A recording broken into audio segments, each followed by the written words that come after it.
Porque el templo de Dios es santo. Lección de Filosofía, primer bimestre de 1999. A través del contacto con Jesucristo, nuestra humanidad se pone en contacto con el mundo de Dios. Cristo, el más alto iniciado del periodo solar, funciona conscientemente en el mundo del espíritu de vida, aunque también tiene el poder y el conocimiento para funcionar en un vehículo tan denso como el cuerpo de deseos. No puede descender más abajo por carecer de experiencia en esas regiones. Esta es la razón por la cual tuvo que utilizar el cuerpo físico y el cuerpo vital de Jesús de Nazaret para ponerse así en contacto directo con la oleada de vida humana actual. Por medio de estos dos vehículos inferiores, podía entonces funcionar en cuerpos correlacionados con los 7 grandes planos cósmicos. Personal e individualmente, él conocía el camino hacia Dios, el camino completo desde el plano físico hasta el trono de Dios. Es la combinación de Cristo Jesús lo que nos permite llegar al trono de Dios. A esto es que se refirió Pablo cuando dijo: solo hay un mediador entre Dios y el hombre, Jesucristo.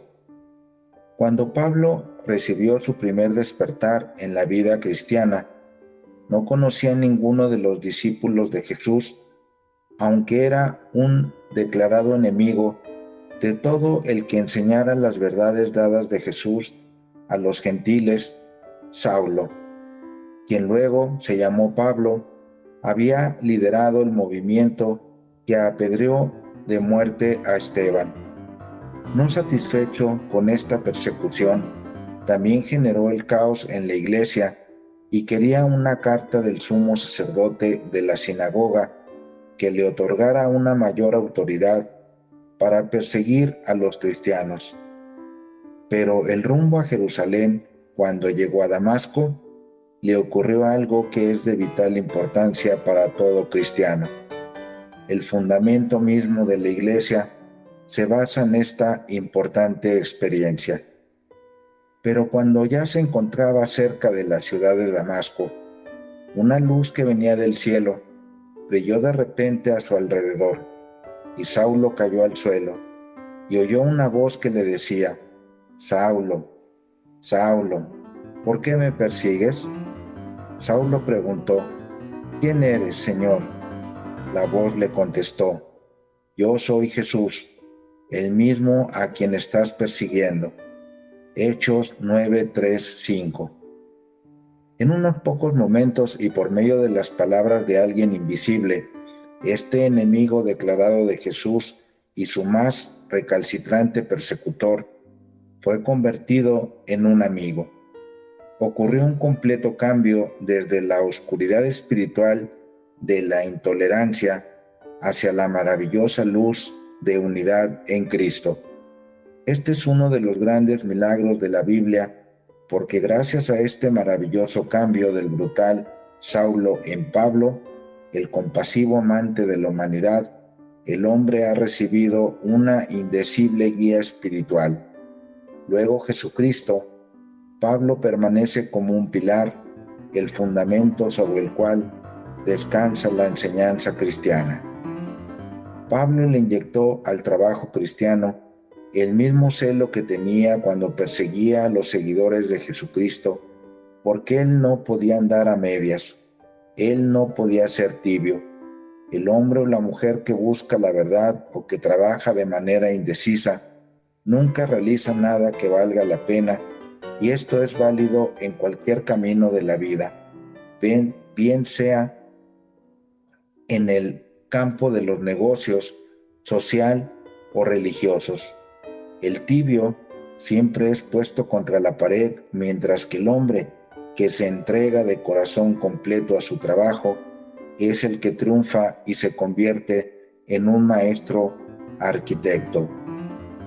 La antigua máxima: entre más grande el pecador, más grande el santo, es correcta. Siempre que un hombre que ha dedicado toda su energía al camino de lo malo se convierte hacia el camino del bien, al igual que Pablo, se entregará de todo corazón a su más elevada obra. Siempre crea un ambiente de acción en lo que se interesa. Ninguno de los discípulos que habían seguido a Jesucristo y que habían recibido su enseñanza por más de 3 años había mostrado tanta vigorosa energía en diseminar la enseñanza que se les había confiado. Pero cuando Pablo entró a las filas de los cristianos, empezaron a ocurrir cosas. La gente fue agitada. Había aparecido uno que estaba destinado a ser un líder, uno que hablaba con autoridad, poniendo en su enseñanza la fuerza vital de la experiencia personal.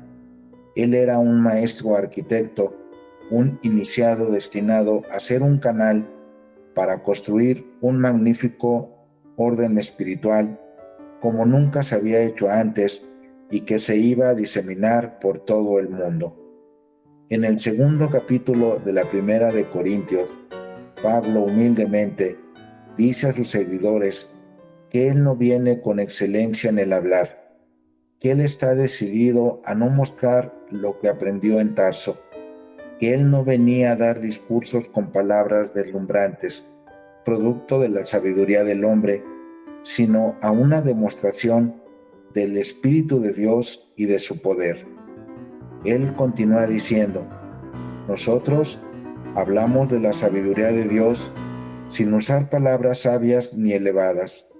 El hombre material no recibe las cosas del Espíritu de Dios porque éstas deben ser discernidas espiritualmente. En el tercer capítulo, él da esta maravillosa información. ¿No sabéis que vosotros sois el templo de Dios y que el Espíritu de Dios habita en vosotros? Porque el templo de Dios es santo, y ese templo son ustedes mismos. Con estas palabras, Pablo quiere inculcar a sus seguidores el hecho de que el cuerpo físico es la morada de Dios, o del Espíritu morador, y que solo en la medida que lo purifiquen y lo conviertan en la casa de Dios vivo, podrá el espíritu humano crecer y desarrollarse. También que solamente por medio del crecimiento y del desarrollo del poder espiritual puede el hombre discernir los misterios ocultos de Dios en amoroso servicio.